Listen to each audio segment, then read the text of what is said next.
Eran las 3 de la tarde cuando salí de la casa adosada. La luz otoñal de Nueva York tenía ese raro y deslumbrante tono dorado que cubría el suelo y hacía resplandecer el arce del patio. Sus hojas, como incontables moneditas de oro, temblaban al viento. Harrison permanecía en la puerta, y el gemelo de nácar de la manga de su traje azul oscuro aún reflejaba la luz. Yo se lo había elegido en Milán 3 años antes, cuando todavía pensaba en cómo combinar su colección de corbatas con sus gemelos. No salió detrás de mí. Nunca lo hacía. Igual que cuando yo estaba tumbada en la mesa de operaciones para la extracción de óvulos y él se encontraba en Austin, asistiendo a una conferencia sobre comercio minorista de lujo. Igual que el día en que fracasó nuestra tercera transferencia de embriones y me quedé media hora aferrada a la pared del pasillo, sin que él llamara siquiera para preguntar cómo estaba. Igual que cuando su madre, delante de todas sus amigas del club de bridge, se refirió a mí en voz alta como mercancía defectuosa.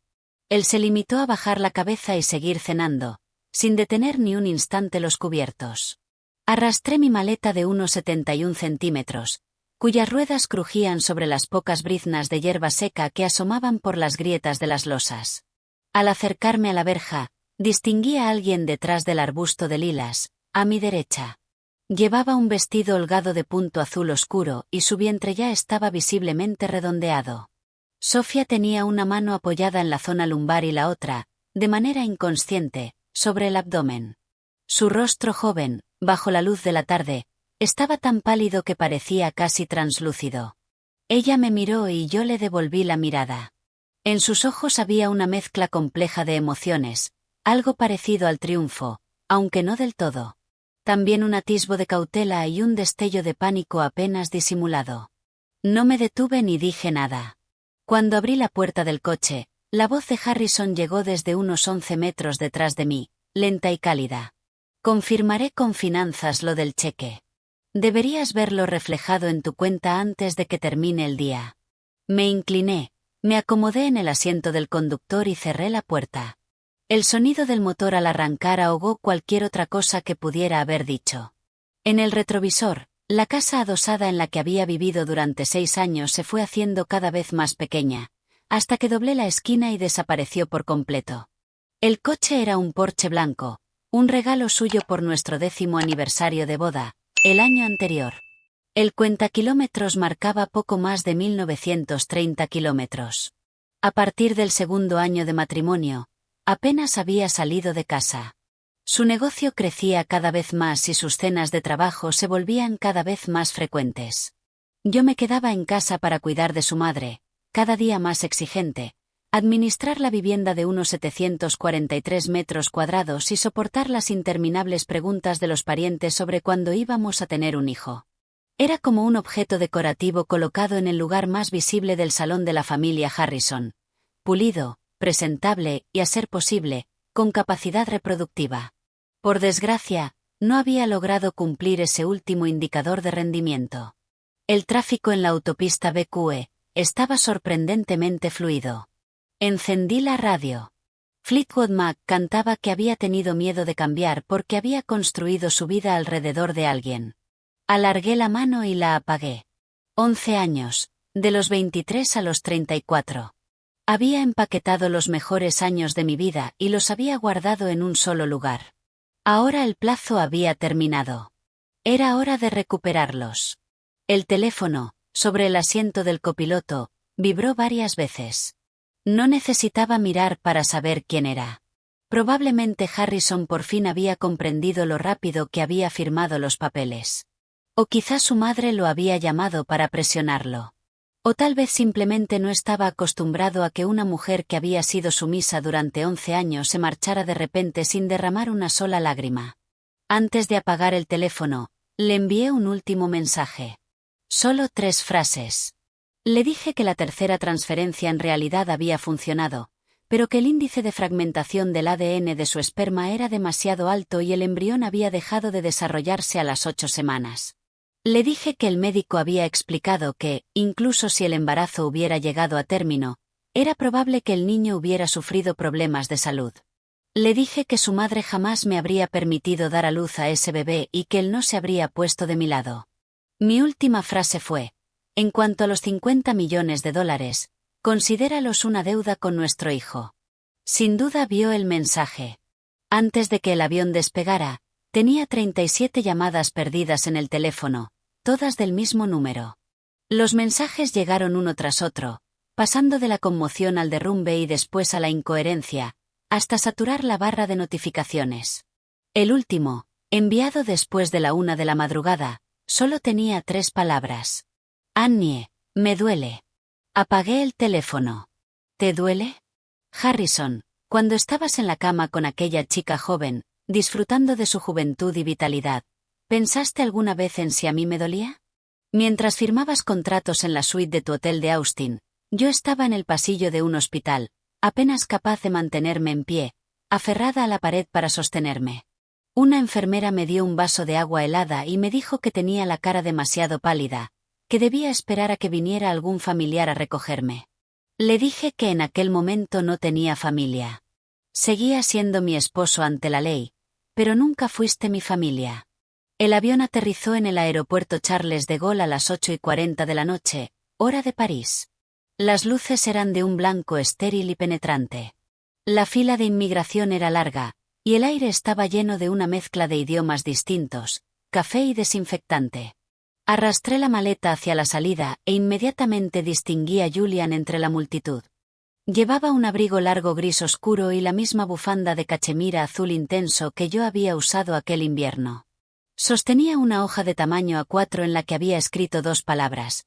Annalise, exactamente igual que cuando había ido a recogerme a las puertas de la Universidad de Columbia tantos años atrás. Llevaba el cabello un poco más largo que antes, con algunas canas en las sienes, pero su postura seguía siendo perfectamente erguida. Tenía los hombros anchos, y su presencia entera recordaba a un árbol podado en otoño, limpia y firme. Cuando me vio, sonrió de oreja a oreja y se le arrugaron las comisuras de los ojos, cálidas y luminosas. Empujé el carrito del equipaje hacia él. ¿De verdad has venido? Por supuesto, respondió, arrugando el papel y metiéndoselo en el bolsillo mientras tomaba el carrito. ¿Cuándo no he cumplido mi palabra? 11 horas de vuelo. Debes de estar agotada. Te traje chocolate caliente. Está en el coche. Toma un poco. Se dio la vuelta y empezó a caminar, reduciendo deliberadamente el paso para que yo pudiera seguirlo. Las puertas automáticas del aeropuerto se abrieron y una ráfaga de aire frío y húmedo de noviembre entró de golpe. Me estremecí y encogí el cuello. Él miró hacia atrás y, sin decir una palabra, se quitó la bufanda y me la entregó. Póntela. Sabes que el cuello se te resiente con el frío. La bufanda aún conservaba el calor de su cuerpo y desprendía un tenue aroma a madera de cedro. Hundí medio rostro en ella y una oleada de calidez me recorrió. El coche era un Volkswagen gris plateado, nada ostentoso. En el asiento del copiloto, tal como había dicho, había un vaso de chocolate caliente con una funda de cartón para proteger del calor. Subí, lo tomé y bebí un sorbo. Estaba caliente y dulce, una calidez reconfortante que descendió desde mi garganta hasta el estómago. Él arrancó y me miró, dejando que sus ojos se detuvieran en mi rostro durante 2 o 3 segundos. ¿Has adelgazado? Sí. Sí. Tienes la barbilla más marcada. Giró el volante y el coche salió suavemente del aparcamiento. Pero no pasa nada. En París hay mucha comida buena. En 3 meses conseguiré que recuperes peso. No respondí. Me recosté en el asiento y contemplé el paisaje. Los campos y las casas bajas junto a la autopista pasaban veloces en la oscuridad, mientras en el horizonte aún se distinguía una tenue franja de crepúsculo naranja oscuro. En el coche sonaba suavemente una canción francesa clásica, con una melodía pausada y tranquilizadora. No entendía la letra, pero era hermosa. ¿Te ingresaron los 50 millones? Preguntó de pronto. Recibí la notificación antes de embarcar. Bien. No preguntó nada más y yo tampoco añadí nada. Entre nosotros existía una especie de entendimiento construido a lo largo de 16 años. Él sabía cuándo necesitaba hablar y cuándo solo necesitaba que alguien estuviera presente. De todas las personas que conocía, solo él era capaz de hacerlo. El coche atravesó París. Las farolas se filtraban entre las ramas desnudas de los plátanos y se fragmentaban en motas de luz danzantes sobre el parabrisas. Cerré los ojos. El calor del chocolate se extendió lentamente desde el estómago hasta las extremidades y una oleada de sueño se apoderó de mí. Si estás cansada, duerme un poco. Te despertaré cuando lleguemos, dijo, bajando el volumen de la música. Murmuré una respuesta, con la conciencia ya hundiéndose. Entre sueños, mi mente empezó a repetir las escenas. La mano ligeramente temblorosa de Harrison al empujar el cheque por encima de la mesa. La figura de Sofía sujetándose la cintura detrás del arbusto de lilas. La voz estridente de Cynthia por teléfono. ¿De verdad todo se reduce a los 50 millones? Podrías haber soportado esas pequeñas cosas. El sudor frío en mis palmas mientras sostenía el informe del laboratorio en el pasillo del hospital. Y aquel broche de perlas. El día que firmamos los documentos, Sofía llevaba prendido en el cuello un broche redondo de perlas, rodeado por un círculo de pequeños diamantes. Brillaba bajo las luces. Era el regalo de cumpleaños que Harrison me había hecho 2 años antes. Me había parecido demasiado ostentoso y apenas lo había usado, así que lo dejé en mi joyero. No sabía cuándo lo había cogido. Cuando le pregunté, respondió: lo regalé como premio en la fiesta anual de la empresa. Olvidé decírtelo. Le creí. De verdad le creí. Ahora, al recordarlo, me siento ridículamente estúpida. Pero en aquel momento lo creí de verdad. No porque él fuera un buen mentiroso, sino porque yo seguía esforzándome demasiado por mantener el papel de buena esposa. Una buena esposa no debía sospechar que su marido regalaba sus joyas a otra mujer. Habría sido mezquino, impropio. Y era precisamente aquel afán de aparentar corrección lo que me había asfixiado hasta la muerte.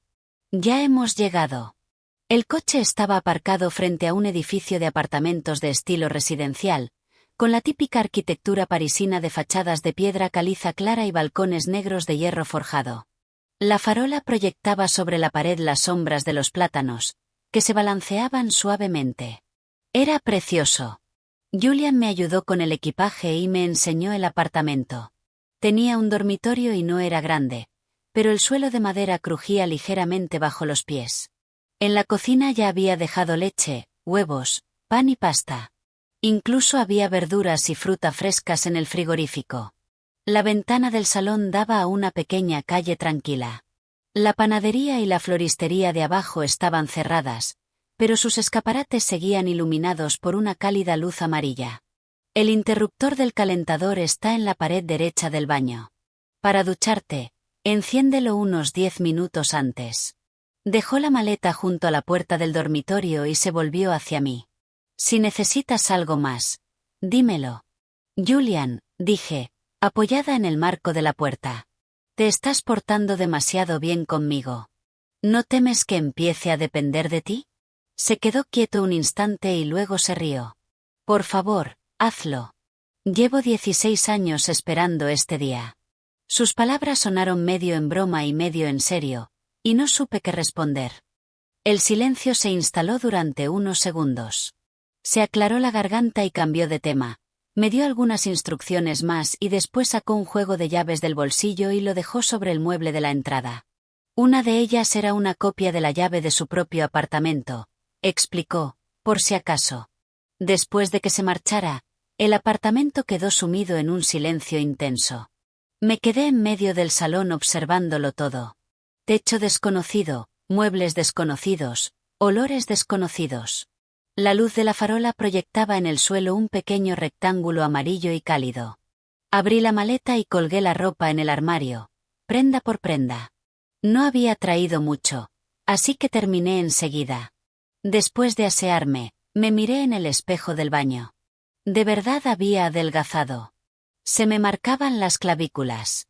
Tenía los ojos ligeramente hundidos, la piel pálida y sin color, y los labios secos y agrietados. Abrí el grifo y me salpiqué la cara con agua fría. La sensación helada me despejó. Ya en la cama, en cuanto encendí el teléfono, los sonidos de las notificaciones estallaron. 37 llamadas perdidas de Harrison, 12 de Cynthia y más de una docena de mensajes de Mark, mi abogado. El último decía: después de que enviaras ese mensaje, Harrison se encerró en su despacho durante 3 horas. Sofía fue a verlo, pero ni siquiera quiso abrirle la puerta. ¿Qué demonios le dijiste? No respondí. Bajé hasta los mensajes de Harrison. Había enviado tantos, cada uno más largo y desesperado que el anterior. Desde, ¿qué quieres decir? ¿Qué significa que la tercera transferencia funcionó? Explícate. Hasta, ¿por qué no me dijiste que era mi hijo? Y después, Annie, por favor, contesta el teléfono. Te lo suplico. Hablemos. Podemos arreglarlo todo. Y finalmente, no voy a divorciarme. Vuelve. No nos divorciemos, ¿de acuerdo? Puedes quedarte con los $50 millones. También te daré acciones de la empresa. Solo vuelve. El último mensaje era de después de la 1 de la madrugada. 3 palabras. Annie, me duele. Me quedé contemplando aquellas 3 palabras durante mucho tiempo. ¿Te duele? Harrison, ¿sabes siquiera lo que es el dolor? ¿Sabes que, cuando me ponía las inyecciones hormonales, tenía el abdomen cubierto de moratones?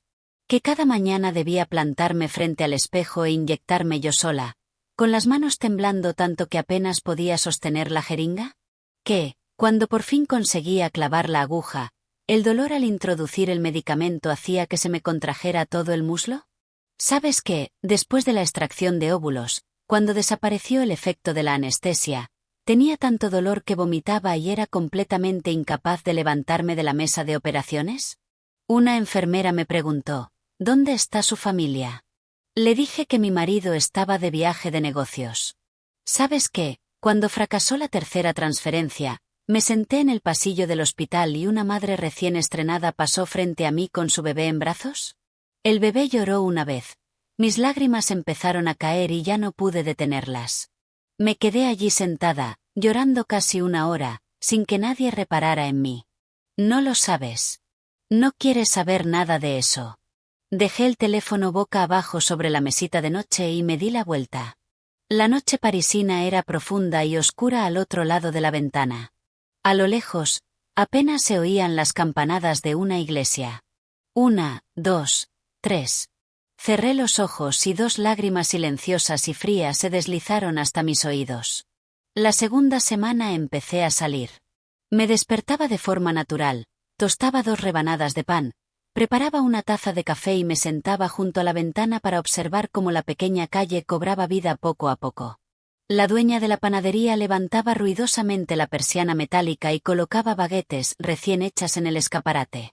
La propietaria de la floristería, una francesa de unos 50 años que siempre llevaba un delantal verde oscuro, cambiaba sin prisa el agua de los cubos de flores del exterior.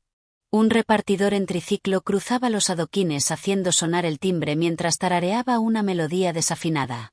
Aquellas escenas pequeñas y concretas actuaban como un sedante y me sacaban lentamente del caos de los últimos meses. Julian pasaba por allí todos los días después del trabajo. A veces traía fruta, otras veces libros y, en ocasiones, no traía nada. Simplemente se sentaba durante media hora, tomaba una taza de té y se marchaba. Nunca me preguntaba por el pasado ni decía cosas como, ¿estás bien? Esas preguntas imposibles de responder. Se limitaba a sentarse en el sofá y hablarme de sus proyectos, a contarme qué barrios de París tenían librerías que merecía la pena visitar o a describirme la restauración de una antigua iglesia que su estudio acababa de asumir. La clienta era una francesa de más de 70 años, increíblemente excéntrica, que no les permitía tocar ni una sola pared antigua, pero quería convertir el edificio en un centro cultural comunitario. Sin tocar las paredes, no podían instalar las tuberías ni el cableado eléctrico. Mientras hablaba, me pelaba una manzana. Movía el cuchillo con rapidez y precisión, haciendo que la piel se desprendiera en una única espiral larga e intacta. Ella dijo, ese es su problema, no el mío. Así que, ¿cómo van a resolverlo? Todavía lo estamos pensando, respondió, entregándome la manzana pelada. Pero me gustan bastante esta clase de clientes. Tiene principios, convicciones. No es de esas personas a las que todo les da igual. Así que, en cierto modo, la estás elogiando a ella y también a ti, dijo, dejando que su mirada se posara sobre mí durante un segundo, ligera como una pluma, antes de apartarla. No respondí. Bajé la cabeza y di un mordisco a la manzana. Estaba crujiente, dulce y muy jugosa. Afuera, las últimas hojas de los plátanos se mecían al viento antes de caer. La luz del sol atravesaba las ramas desnudas y dibujaba pequeñas motas doradas sobre el suelo. Una tarde salí a caminar sola. Seguí hacia el este por la pequeña calle de mi apartamento, crucé una plaza en la esquina y, después de girar un par de veces más, llegué al Sena. El río tenía un tono verde grisáceo y centelleaba con finos destellos bajo el sol de la tarde. A lo largo de la orilla se extendían, uno tras otro, los antiguos puestos de libros de los buquinistes, con sus cajas metálicas verdes alineadas. Los vendedores, envueltos en gruesos abrigos, estaban sentados en sillas plegables. Algunos leían, otros conversaban. Nadie intentaba vender nada activamente. Me detuve en uno de los puestos y hojeé un viejo atlas amarillento de París, con el año 1956 impreso en la cubierta. El dueño, un anciano de barba blanca y gafas, sonrió y me dijo una larga frase en francés. No entendí bien, pero supuse que quería decir que el atlas era un buen hallazgo. Lo compré. No tenía ninguna utilidad práctica, pero mientras caminaba por las calles de París sosteniéndolo, me sentí como una figurante de una película antigua, con una extraña sensación de pertenencia. Mientras seguía junto al río, el teléfono vibró. Era un mensaje de Harrison. Decía que a Sofía le habían hecho una ecografía en 4 dimensiones y que los gemelos no se estaban desarrollando bien. Uno de ellos tenía el cordón umbilical enrollado 2 veces alrededor del cuello.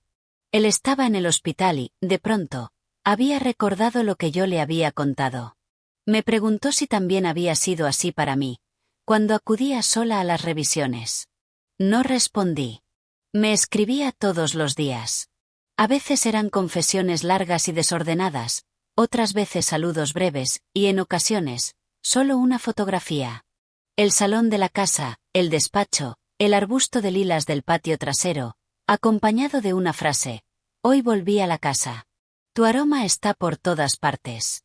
No respondía, pero leía todos y cada uno de los mensajes. No por debilidad, sino porque quería ver hasta dónde podía llegar el arrepentimiento de una persona. Cansada, encontré una pequeña cafetería junto al río y me senté. Pedí un café con leche. Apenas había bebido un sorbo cuando el teléfono volvió a vibrar. Esta vez era Mark. Annie, ¿puedes hablar ahora? Tengo que contarte algo. ¿Qué ocurre? La madre de Harrison ha venido al bufete esta mañana y ha montado un escándalo enorme, explicó Mark en voz baja. Cynthia se enteró de algún modo del mensaje que enviaste. Descubrió que Harrison había perdido un hijo. Perdió completamente los estribos en la oficina, señaló el vientre de Sofía y la llamó gafe. Dijo que había condenado a muerte a uno de los hijos de la familia Harrison y que ahora tampoco estaban a salvo los 2 que llevaba en el vientre. Sofía rompió a llorar. Harrison corrió para detenerla, pero Cynthia también empezó a gritarle a él. Lo llamó cobarde por haber echado de casa a una esposa decente por una rompehogares. La mano con la que sostenía la taza de café se detuvo. ¿Qué más dijo? Dijo. Mark vaciló. Dijo que va a buscarte para obligarte a regresar. Dijo que no pueden entregarte los $50 millones a cambio de nada. O vuelves y sigues viviendo con él, o devuelves el dinero. Lo dijo delante de toda la empresa, con tanta fuerza que pudieron oírla en la planta de abajo. Me eché a reír. Una risa nacida de lo verdaderamente absurdo de la situación. Ella no había cambiado en absoluto. Annie, ¿qué vas a hacer? Dice que va a volar a París para buscarte. Que venga, respondí, dejando la taza sobre el plato con un suave tintineo. París es una ciudad muy grande. Si quiere encontrarme, que lo intente. Y si lo consigue, yo también tengo unas cuantas cosas que decirle. Después de colgar, permanecí sentada en la silla de mimbre, observando cómo los barcos turísticos avanzaban lentamente por el Sena. Los turistas saludaban a la gente de la orilla. Algunos tomaban fotografías, otros reían. Un viento de noviembre sopló sobre el río, cargado de una humedad fría. Me ajusté más la bufanda alrededor del cuello. Seguía siendo de Julian. Todavía no se la había devuelto. Cynthia venía a París a buscarme. Aquella suegra a la que había servido durante 11 años por fin recordaba mis virtudes después de que yo firmara los papeles del divorcio. No porque de verdad pensara que yo era una buena persona, sino porque acababa de descubrir que la joven Sofía no podía soportar su carácter, satisfacer sus caprichos ni cumplir todos sus requisitos para ser nuera de la familia Harrison. Probablemente Sofía pensaba que estar embarazada de gemelos era su pasaporte dorado. No tenía idea de quién era Cynthia. Cynthia era la clase de mujer que evaluaba a su nuera como si fuera un mueble. ¿Es útil? ¿Es presentable? ¿Da prestigio al apellido Harrison? ¿Puede dar a luz a un hijo varón? Sus criterios eran cambiantes, flexibles y siempre podían endurecerse. Hoy das a luz a un niño. Mañana se quejará de que tu familia no tiene suficiente dinero. Pasado mañana, si tu familia se vuelve rica, se quejará de que no eres lo bastante devota con tu suegra. Sofía pronto descubriría que aquellos 2 bebés aún no nacidos no serían su escudo, sino una nueva herramienta que Cynthia usaría para controlarla. Y Harrison, su maravilloso marido, ¿cuál había sido su primera reacción ante la presión? Encerrarse en el despacho. Escribirle a su exesposa: Annie, me duele. Dejar que 2 mujeres se enfrentaran mientras él se escondía detrás de ellas. Siempre había sido así. Cuando su madre me decía aquellas cosas horribles a la cara, ¿no se quedaba él también en silencio? Terminé el café, me levanté y dejé una propina sobre la mesa. De regreso, me detuve en la floristería y compré un ramo de lisianthus blancos. Mientras la dueña los envolvía en papel de periódico viejo y me los entregaba, dijo algo en francés. No entendí. Lo repitió en un inglés entrecortado. ¿Nueva vida? Sí. Vacilé un instante y luego asentí. Sí, una nueva vida. Al regresar al edificio, vi a Julian de pie en la entrada con 2 bolsas de plástico. Al verme, las levantó. He comprado una lubina. Esta noche la haremos al vapor. He tenido que ir a 2 pescaderías especializadas distintas para encontrar un pescado entero y fresco. Levanté los lisianthus para enseñárselos. Él sonrió. Tú compras flores y yo compro pescado. Juntos, construimos una vida. Mientras subíamos las escaleras, me volví hacia él. Julian, ¿qué debería hacer si Cynthia viene de verdad a París para buscarme? Lo pensó durante un momento. No tienes que decir nada. Deja que hable. Cuando haya dicho todo lo que quiera decir, te levantas y te marchas. ¿Eso es todo? Eso es todo. Subió los escalones y se detuvo a mi lado, mirándome desde arriba. Annie, ya no le debes nada a la familia Harrison. 11 años, 50 millones de dólares y un hijo perdido. No les debes nada. La única persona a la que le debes algo es a ti misma. Una buena vida. No esperó mi respuesta y entró en la cocina con el pescado. Yo me quedé mucho tiempo en la entrada, sosteniendo el ramo de lisianthus. Cynthia llegó un sábado por la mañana. Julian llamó temprano a mi puerta, vestido con más cuidado de lo habitual, vaqueros oscuros, un jersey gris claro y una chaqueta acolchada negra. Su expresión también era más seria.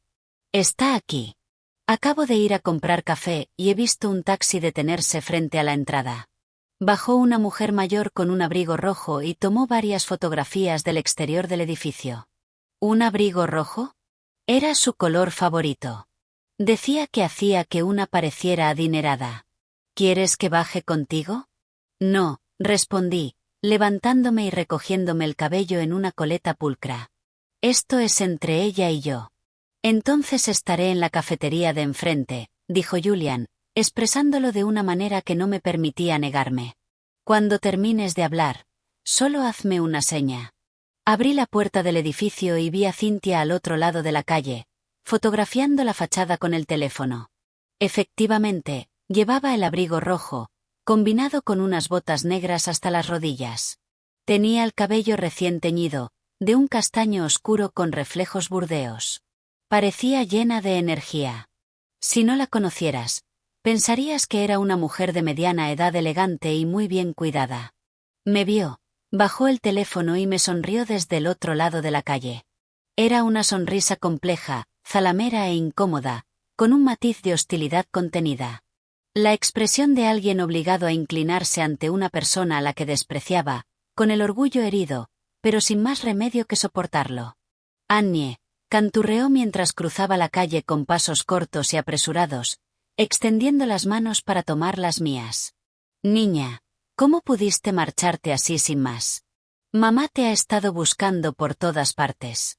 Retrocedí medio paso, justo lo necesario para quedar fuera de su alcance. Cynthia, ya no soy tu nuera. Limitémonos a Annie. Sus manos se quedaron suspendidas en el aire. La sonrisa de su rostro se congeló, como si alguien hubiera pulsado un botón. Después de 2 segundos, las retiró. Mírate, todavía sigues enfadada, dijo con rapidez, cambiando su expresión por una de afecto maternal. Busquemos un sitio donde sentarnos y hablar. ¿Hay alguna cafetería cerca? Señalé detrás de mí. Vayamos a esa junto al río. Elegí la terraza por una razón. Sentarse al aire libre en París a finales de noviembre era frío y, precisamente por eso, no podríamos quedarnos demasiado tiempo. No quería pasar toda la mañana con ella. Nos sentamos en unas sillas de mimbre junto al río, con una pequeña mesa de hierro entre las dos. El camarero se acercó para tomar nota. Yo pedí un café solo. Cynthia pidió un té caliente y me murmuró por lo bajo: dile que use hojas sueltas, no una bolsita. Estos franceses no entienden de té. El camarero parecía desconcertado. Le traduje el pedido al inglés. Se encogió de hombros y se alejó. Los franceses dan un servicio pésimo, resopló Cynthia. No respondí. Me limité a contemplar el río mientras esperaba a que fuera al grano. Rodeó la taza de té con las manos para calentárselas, ordenó sus pensamientos y finalmente habló. Annie, mamá ha venido esta vez para pedirte que vuelvas. Mantenía los párpados bajos y evitaba mirarme a los ojos. Harrison, ese muchacho. Fue un insensato. Esa zorrita lo hechizó. Ya lo he regañado muchas veces. Ahora se arrepiente. Solo se dedica a vagar abatido por la casa, apenas come y ha adelgazado muchísimo. Cynthia, la interrumpí. ¿Qué tiene que ver todo eso conmigo? Levantó la vista. Un destello de ira cruzó sus ojos, aunque lo reprimió enseguida. ¿Cómo no va a tener que ver contigo? Eres su esposa legítima. 11 años de matrimonio. ¿Cómo puedes tirarlo todo por la borda sin más? ¿Esposa? Repetí despacio. Cynthia, recuerdo que hace 6 meses me dijiste por teléfono que, si firmaba los papeles del divorcio, la familia Harrison me daría una compensación. Ya los firmé y recibí el dinero. ¿Por qué de repente no estás satisfecha? El rostro de Cynthia cambió y sus labios se tensaron hasta formar una línea fina. Aquello era entonces. Esto es ahora. Dejó la taza sobre la mesa con estrépito. En aquel momento no sabía qué podías concebir. Que yo pudiera concebir o no, ¿no eres tú quien mejor lo sabe? La miré directamente a los ojos. Cuando el hospital descubrió que el problema era de Harrison, tu primera reacción no fue pedirle a tu hijo que recibiera tratamiento, sino culparme a mí y llamarme gallina que no puede poner huevos. ¿Ya olvidaste todo eso? Eso solo lo dije en un momento de ira. ¿En un momento de ira? Solté una risita suave. No fue una risa fría, sino tenue y cargada de comprensión. Dices cosas en un momento de ira delante de todos los parientes. Dices cosas en un momento de ira en el club de campo con tus amigas. Dices cosas en un momento de ira durante las cenas de las festividades. Llevas 6 años diciendo cosas en momentos de ira. Cynthia, ¿no estás cansada? Su expresión se derrumbó por completo. Seguramente jamás había imaginado que su antigua nuera sumisa, la que nunca replicaba, sacaría a relucir el pasado con tanta franqueza. Después de unos segundos de silencio, cambió de estrategia y su tono se volvió repentinamente suave. Incluso alargó la mano para tomar la mía, pero la aparté. Annie, sé que te sientes agraviada. Antes fue culpa mía. Fui injusta contigo. Pero ahora las cosas son diferentes. Esa mujer, Sofía, ¿crees que es una santa? Una recién graduada que, pocos meses después de entrar en la empresa, ya se había metido en la cama de Harrison. ¿Qué clase de persona decente hace algo así? Que sea decente o no fue elección de tu hijo, no mía. No digas eso, protestó Cynthia, alterada. Tú no lo sabes. Esa mujer está mostrando ahora su verdadera cara. Todos los días le pide a Harrison dinero, propiedades y acciones de la empresa. Se queja de que cocino mal. Se queja de que la empleada doméstica es demasiado lenta. Acaba de entrar por la puerta y ya quiere gobernar la casa. Está embarazada de 7 meses, pero en lugar de descansar, sale todos los días de compras y a hacerse tratamientos de belleza. El médico dijo que el cordón está enrollado alrededor del cuello y que debe guardar reposo, pero ella dice que se aburre en casa. ¿Te parece esa una forma de vivir? Levanté el café y bebí un sorbo sin decir nada. Al ver que no mordía el anzuelo, Cynthia se agitó todavía más. Annie, piénsalo. ¿Qué ocurrirá si les pasa algo a esos 2 bebés que lleva en el vientre? El médico dijo que los embarazos gemelares ya son de alto riesgo y que tener el cordón enrollado 2 veces no es ninguna tontería. Si se pierden los bebés, ¿qué será de nuestro Harrison? ¿Qué será de la familia Harrison? Aquella frase hizo que la mano con la que sostenía la taza temblara ligeramente. Así que has venido a buscarme porque te preocupa que los bebés de Sofía no sobrevivan y quieres que la familia Harrison tenga un heredero de reserva. Pronuncié las palabras heredero de reserva en voz muy baja, pero cada sílaba sonó perfectamente clara. El rostro de Cynthia se volvió blanco. No quise decir eso. Eso es exactamente lo que quisiste decir. Volví a dejar la taza en el plato. Cynthia, voy a ser sincera contigo. Mis probabilidades de concebir, incluso mediante fecundación in vitro, son muy bajas. Los médicos dicen que presento signos de insuficiencia ovárica prematura y que el revestimiento de mi útero es demasiado delgado. Aunque estuviera dispuesta a regresar, quizá no pudiera darle un hijo a la familia Harrison. Cynthia quedó atónita. Movió los labios, pero no logró articular palabra. Además, añadí mientras me ponía de pie y tomaba el abrigo del respaldo de la silla. Todas esas cosas que acabas de decir sobre Sofía ya las dijiste sobre mí hace 7 años.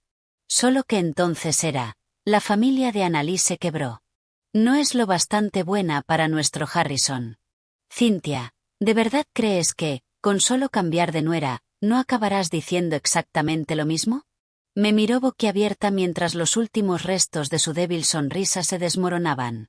Annie. Annalise, la corregí. Annalise. Lo siento. He quedado con un amigo. Tengo que irme. Me di la vuelta para marcharme, pero después de avanzar unos pasos volví la cabeza. Cynthia estaba desplomada en la silla de mimbre como un globo desinflado, envuelta en aquel abrigo rojo que ahora parecía casi ridículo. Cynthia, olvidé decirte algo. El viento se llevó mi voz, pero sabía que podía oírme. Tu hijo me ha estado enviando muchos mensajes. Uno de ellos hablaba de los resultados de las pruebas de los gemelos de Sofía. El cordón umbilical está enrollado alrededor del cuello y el médico dijo que existe riesgo de retraso en el desarrollo. Si de verdad tienes tiempo para desperdiciarlo conmigo en París, más te valdría regresar y vigilar de cerca sus cuidados prenatales. Al fin y al cabo, ellos son el futuro de la familia Harrison. El rostro de Cynthia adquirió una palidez cadavérica. La taza que sostenía se le cayó al suelo con estrépito y se hizo añicos. El camarero acudió corriendo. Le pedí disculpas en francés. Le dije que lo cargara a mi cuenta y crucé la calle. Julian me vio acercarme, se levantó de su asiento en la cafetería y abrió la puerta para salir a mi encuentro. Me observó una sola vez y no preguntó nada. Simplemente me entregó el café con leche intacto que llevaba en la mano. ¿Está frío? No, el café todavía está caliente, respondió con una sonrisa. Pero tienes las manos heladas. No dije nada. Tomé el vaso y calenté las manos alrededor de él. Poco a poco, mis palmas recuperaron el calor. Caminamos uno al lado del otro junto al Sena. Los plátanos habían perdido todas sus hojas y sus ramas desnudas dibujaban líneas afiladas contra el cielo gris. Después de unos 10 minutos, Julian habló por fin. Entonces, ¿dijiste todo lo que querías decir? Ella dijo que Sofía no servía y que quería que regresara. ¿Y tú qué respondiste? Le dije que quizá mi cuerpo ya no pudiera tener hijos, así que debía renunciar a esa idea. Los pasos de Julian vacilaron. Giró la cabeza para mirarme. Había algo en sus ojos que no conseguí descifrar. No era lástima ni compasión, sino algo más profundo y pesado. Annie, dijo en voz baja. No necesitas demostrar tu valor por el hecho de poder tener hijos o no. Nunca lo necesitaste. No respondí. Me subí más la bufanda para ocultar el repentino escozor de mi nariz. Al otro lado del río, la aguja de Notre Dame apenas se distinguía entre la niebla. Las grúas y los andamios seguían allí. Las obras de restauración posteriores al incendio llevaban varios años en marcha. Alguien dijo una vez que restaurar una gran catedral es más difícil que construir una nueva, porque no puedes derribarla sin más y empezar desde cero. Tienes que reconstruirla con cuidado, ladrillo a ladrillo, sobre las ruinas. Supongo que con las personas ocurre lo mismo. Cynthia permaneció 3 días en París. Me llamó 7 veces y envió incontables mensajes. No respondí a ninguno. Al final, Harrison tuvo que pedirle que regresara. Una noche, Sofía sufrió un dolor abdominal repentino y la llevaron de urgencia al hospital. Consiguieron estabilizarla después de una larga noche, pero el médico advirtió que, si no guardaba reposo absoluto, el riesgo de parto prematuro sería muy alto. Cuando Mark me lo contó, su tono estaba teñido de una extraña melancolía. Sinceramente, Annie, no creo que Sofía estuviera fingiendo. Solo tiene 24 años. Está embarazada de gemelos por primera vez y su cuerpo realmente no puede soportarlo. Además, desde que Cynthia regresó, parece que su actitud se ha suavizado un poco. Creo que lo que le dijiste en París le afectó de verdad. No hice ningún comentario. Solo dije, espero que los bebés estén a salvo. Y lo decía de corazón. Sofía no me caía bien. Incluso podría decir que la odiaba, pero los niños eran inocentes. Yo había perdido a mi propio hijo y sabía cuánto dolía. Hiciera lo que hubiera hecho Sofía, no le desearía a ninguna mujer lo que yo había vivido. La vida volvió a asentarse en un ritmo tranquilo.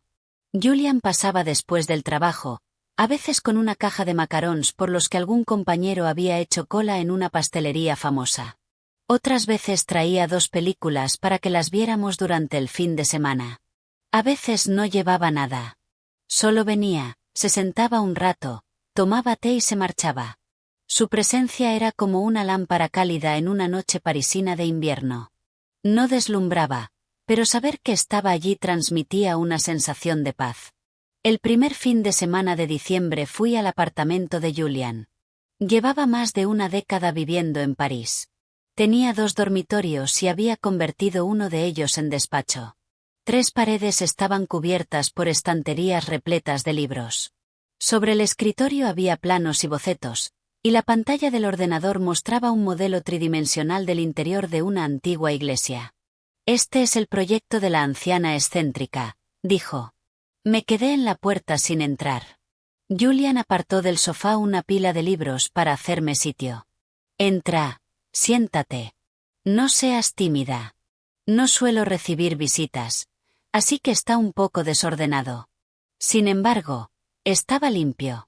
Una guitarra apoyada en una esquina tenía una fina capa de polvo sobre las cuerdas.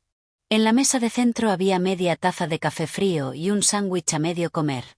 Aquel tipo de desorden resultaba acogedor, señal de una vida real, no de un espacio organizado meticulosamente para aparentar. ¿No te sientes solo después de tantos años viviendo así?, pregunté mientras me sentaba en el sofá. Uno se acostumbra, respondió Julian desde la cocina, donde preparaba café. Su voz llegaba a través de la puerta entreabierta. Cuando estudiaba en París no hablaba bien el idioma ni conocía a mis compañeros. Mi vida se reducía a la biblioteca, el aula y la residencia. Entonces sí me sentía solo. Tanto, que quise abandonar los estudios y volver a casa. Pero poco a poco me acostumbré. A comer solo, dormir solo y leer solo. Empezó a parecerme liberador. Salió con 2 tazas de café, me entregó una y se sentó en la silla giratoria de su escritorio. Después entré en el estudio. Empecé a estar ocupado y tuve todavía menos tiempo para pensar en ello. Cuando me quise dar cuenta, ya estaba cerca de los 40. Bebió un sorbo de café y me miró. ¿Y tú? ¿Qué planes tienes? La pregunta me tomó por sorpresa. Llevaba casi un mes en París. Mis días se llenaban de paseos, lecturas, cocina y largas horas mirando al vacío. Era un estado de ociosidad lujoso. Con $50 millones en mi cuenta, solo los intereses bastaban para vivir varias vidas. Sin embargo, yo no era una persona capaz de permanecer inactiva mucho tiempo. Quiero abrir un estudio, me oí decir. Julian alzó una ceja. De diseño de interiores. Uno pequeño, de solo 2 o 3 personas, expliqué. Trabajé durante muchos años diseñando joyerías en mi país. Desde que llegué a París he visto muchas restauraciones de edificios antiguos y tengo algunas ideas que me gustaría probar. Al hablar de mi profesión, mis palabras se aceleraron de manera natural. Aquí su filosofía de diseño es diferente. Dan más importancia al espacio vacío. No intentan llenar cada rincón. Cuando diseñaba en Estados Unidos, los clientes siempre se quejaban de que mis propuestas estaban demasiado vacías. Creían que, si iban a gastar tanto dinero, debían llenar todo el espacio.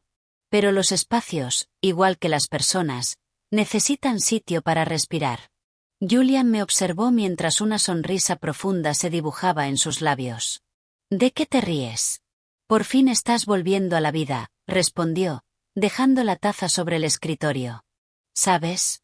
La primera noche que llegaste, cuando fui a recogerte, estabas sentada en el asiento del copiloto como una flor marchitada por la escarcha. Ahora es diferente. ¿En qué sentido? Ahora tienes luz en los ojos. Bajé la cabeza y bebí un sorbo de café para ocultar el rubor repentino de mi rostro. Aquella tarde revisé en su estudio los archivos de sus proyectos. Desde restauraciones de iglesias antiguas hasta museos de arte moderno, desde viviendas privadas hasta bibliotecas públicas. Todo estaba cuidadosamente organizado y acompañado de bocetos y anotaciones hechos a mano. Su caligrafía era hermosa, estilizada y firme, como él mismo. Mientras hojeaba una carpeta, cayó una fotografía. Me incliné para recogerla y me quedé inmóvil. Era una foto antigua, tomada en el otoño de 2007. En ella aparecíamos Julian y yo. Yo llevaba una coleta y una sudadera enorme de la Universidad de Columbia, y estaba en las escaleras del edificio de arquitectura riéndome sin ninguna preocupación. Julian estaba a mi lado. Su rostro era joven, tenía el cabello abundante, las manos en los bolsillos y la cabeza ligeramente inclinada mientras me miraba. Había algo en sus ojos que yo no había sabido comprender en absoluto por aquel entonces. ¿Por qué aparezco en esta foto?, pregunté, levantándola para que la viera. Julian alzó la vista desde la pila de planos. Su expresión se tensó durante una fracción de segundo antes de volver a la normalidad. Siempre la he guardado. Han pasado 16 años. 16 años. Aquel año yo cursaba el 3er año del posgrado y tú acababas de empezar. La tomaron durante la fiesta de bienvenida del departamento de arquitectura. Probablemente no lo recuerdes, pero yo sí. Recordaba que aquella noche lloviznaba. Era la orientación para los nuevos estudiantes y yo estaba sola en la entrada del edificio con mi maleta, esperando a que dejara de llover. Julian salió y me preguntó si necesitaba ayuda. Le dije que no, así que se quedó allí conmigo, esperando. Hablamos durante unos 20 minutos. Hacía mucho que había olvidado de que hablamos, pero recordaba que su voz era agradable y su tono suave, inexplicablemente tranquilizador. ¿Quién tomó esta foto? Probablemente algún compañero que pasaba por allí y decidió sacarla, respondió. Tomó la fotografía de mi mano, la contempló y después me la devolvió. Acababas de llegar a la universidad. Eras como un pequeño sol. Cuando sonreías, tus ojos se curvaban como lunas crecientes. Julian, Empecé a decir mientras levantaba la mirada hacia él, pero las palabras se atascaron en mi garganta. Había preguntas que no se habían formulado 16 años atrás. ¿Sería demasiado tarde para hacerlas ahora? Él pareció comprender lo que quería decir. Sonrió levemente, volvió a su escritorio y siguió revisando los dibujos, lanzando por encima del hombro una frase ligera. Hay sentimientos que no necesitan expresarse. Me basta con verte feliz. Mis dedos se tensaron ligeramente y deslicé con cuidado la fotografía de nuevo en la carpeta. Aquella noche, ya en mi apartamento, di vueltas en la cama sin poder dormir. Mi mente era un revoltijo de imágenes. Los plátanos del campus de Columbia, la cafetería junto al Sena, el rostro arrepentido de Harrison, la despreocupada frase de Julian. Poco después de la 1 de la madrugada, el teléfono vibró de repente. Pensé que sería otra confesión nocturna de Harrison y estaba a punto de silenciarlo cuando miré el identificador de llamada. Mi dedo se quedó inmóvil. El nombre que parpadeaba en la pantalla era Sofía. Dudé unos segundos antes de responder. Al otro lado hubo silencio y después escuché la voz de una joven ahogada por las lágrimas, ronca y agotada, completamente distinta del tono triunfal que había usado en la oficina 6 meses antes. Annalise, me llamó.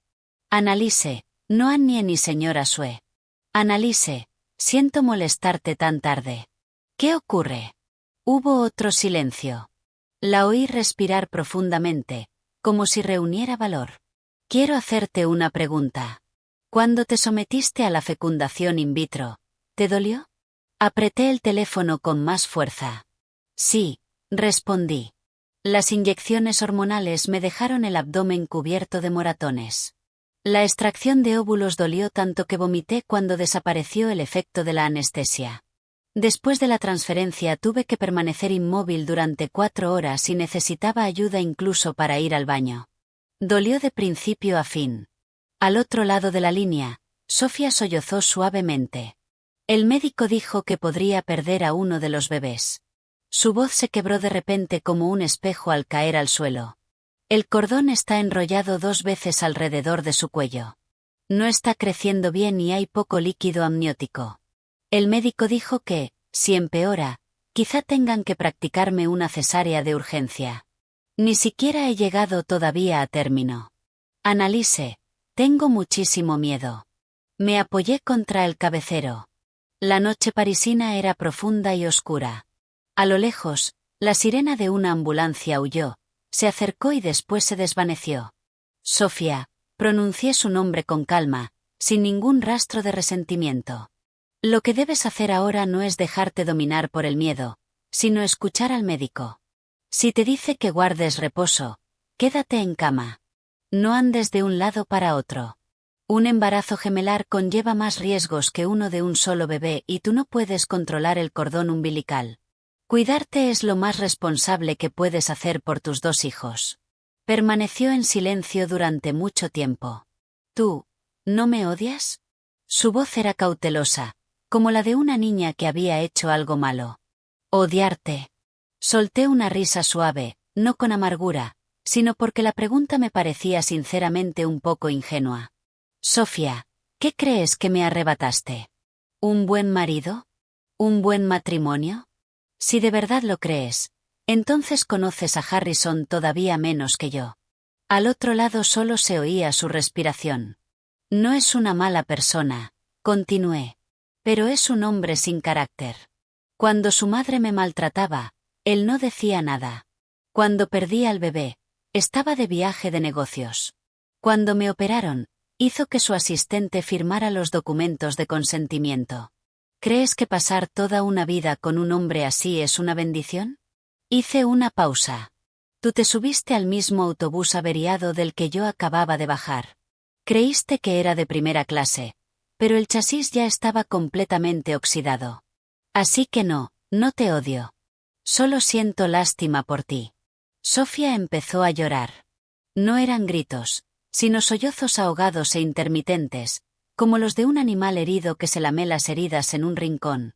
Sostuve el teléfono sin hablar ni colgar. Podía escuchar su llanto, sus resoplidos y el pitido de una máquina. Probablemente seguía en el hospital. Annalise, dijo cuando terminó de llorar, con una voz tan ronca que apenas se oía. Sí, si el bebé de verdad no sobrevive, ¿Harrison se divorciará de mí igual que se divorció de ti? Cerré los ojos. Esa era la verdadera razón de su llamada aquella noche. Sofía, escúchame. Mi voz fue suave, pero firme. Tanto si el bebé sobrevive como si no, y haga lo que haga Harrison en el futuro, debes recordar una cosa. Antes que nada, tú eres tú. Antes de ser la esposa de alguien o la madre de alguien, no deposites todo tu valor en otra persona, porque las personas cambian y las promesas también. Los hijos son tuyos, pero tu vida no se reduce a ellos. Si algún día necesitas abandonar esa casa, si tienes que empezar de nuevo por tu cuenta, espero que poseas la confianza, la capacidad y el dinero necesarios para hacerlo. Al otro lado hubo otro silencio prolongado. Gracias, Annalise, dijo, y colgó. Dejé el teléfono sobre la mesita y miré el techo. La noche parisina era profunda y toda la ciudad dormía. Pensé en mí el día en que salí de la casa arrastrando la maleta después de firmar los papeles del divorcio. Pensé en Sofía de pie en la puerta, con su vientre de embarazada, observándome. En aquel momento creí que su mirada era de triunfo. Ahora comprendía que solo era la falsa sensación de seguridad de una mujer joven. Pensaba que había ganado. En realidad, acababa de llegar a la línea de salida cuando yo ya había terminado la carrera. La vida siguió fluyendo sin prisa, como las aguas del Sena. En diciembre, París se engalanó para la Navidad.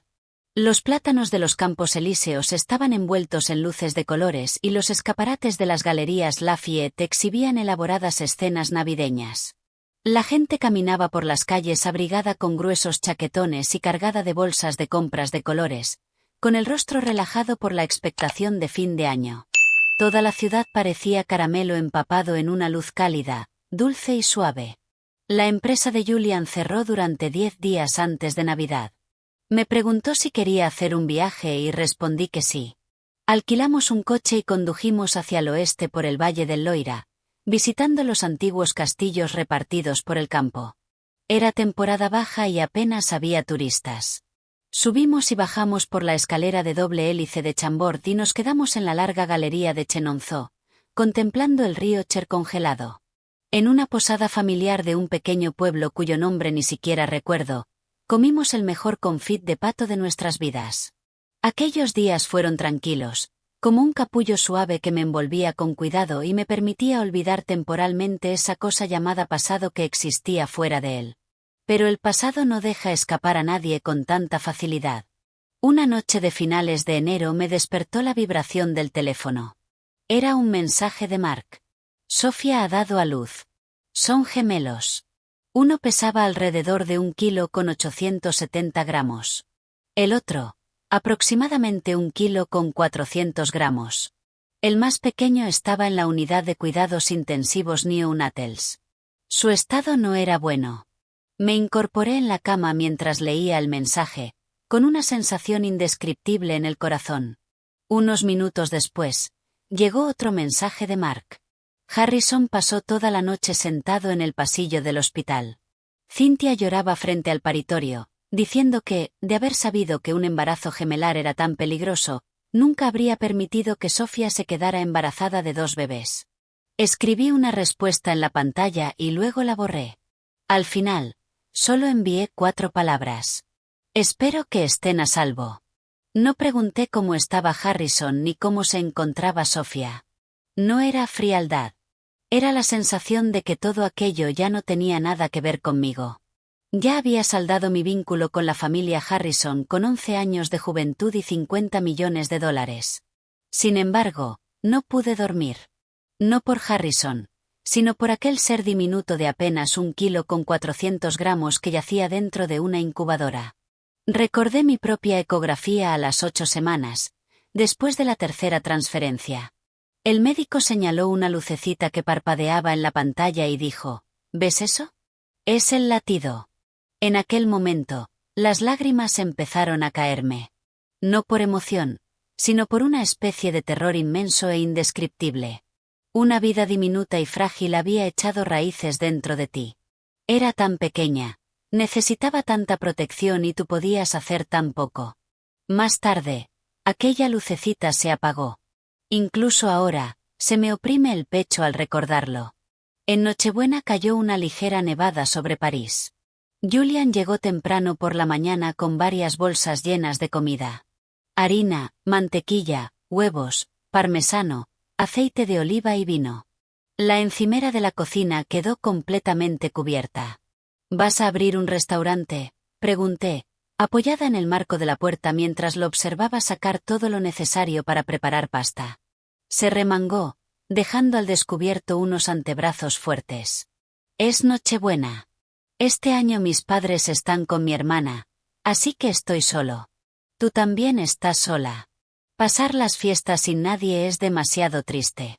2 personas, al menos, se hacen compañía. No sé preparar pasta, admití con sinceridad.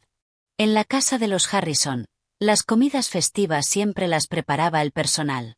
Cynthia pensaba que mis intentos quedaban horribles y me decía que no tocara nada de la cocina.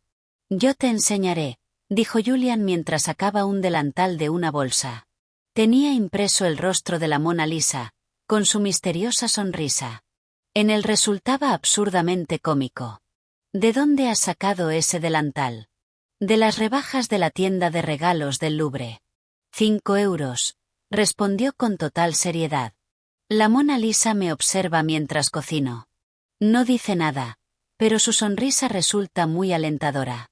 Aquella tarde, los dos nos apretujamos en la diminuta cocina, mezclando la masa y estirando la pasta, con las manos cubiertas de harina. Julian tenía una habilidad sorprendente. Sus láminas de pasta eran finas y uniformes. Las mías quedaban torcidas y varias se rompían.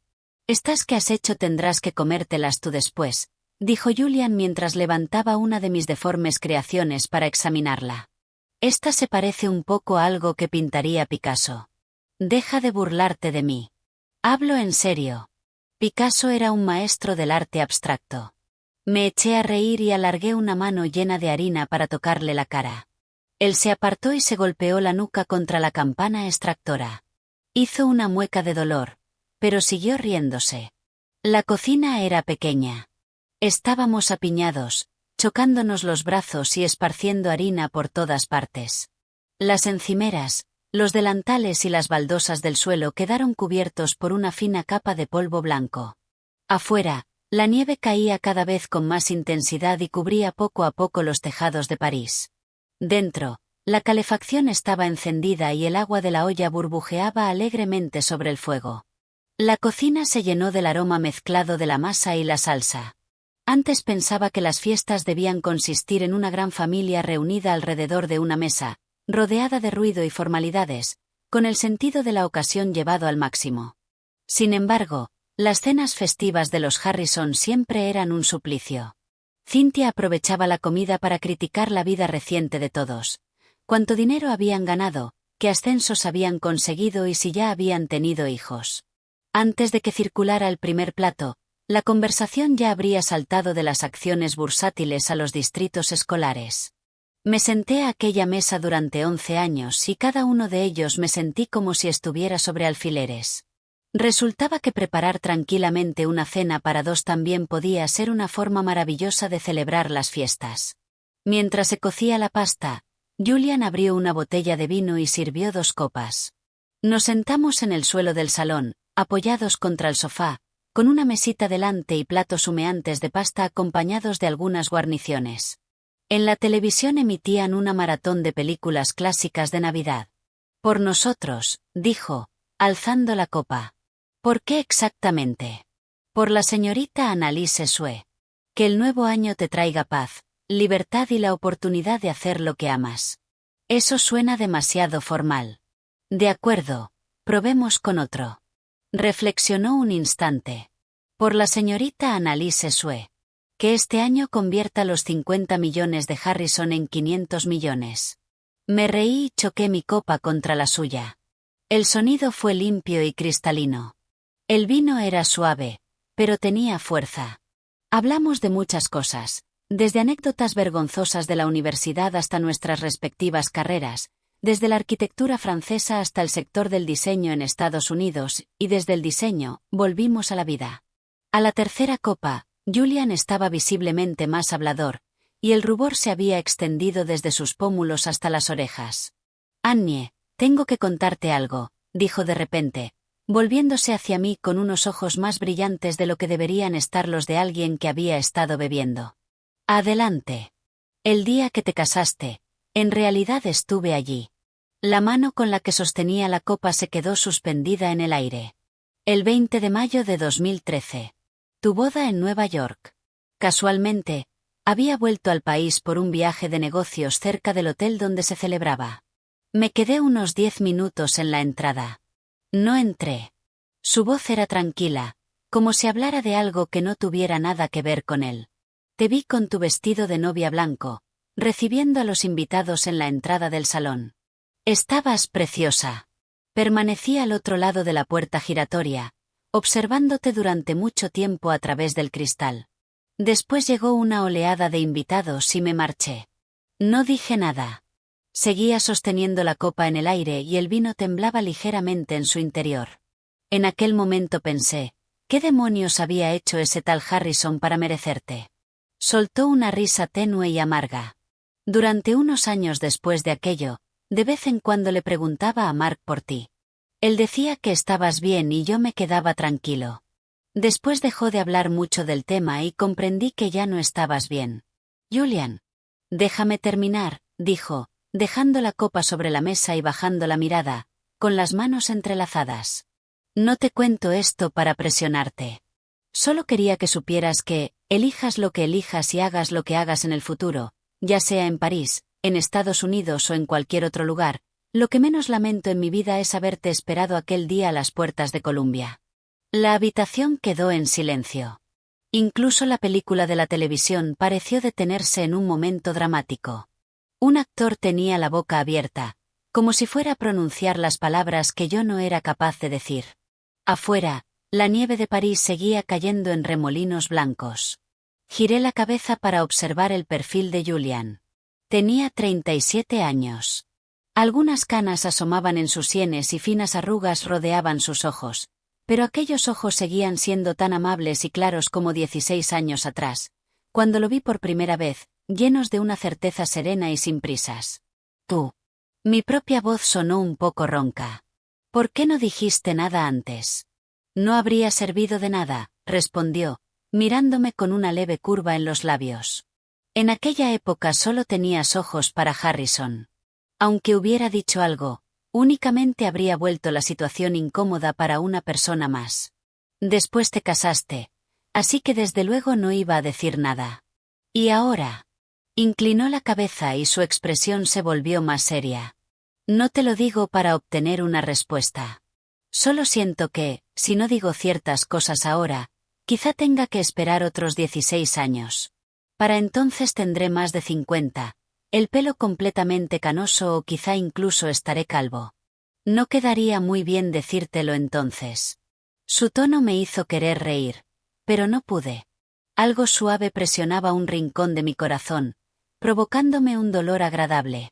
Julian, yo. Bajé la mirada hacia la copa que sostenía entre las manos.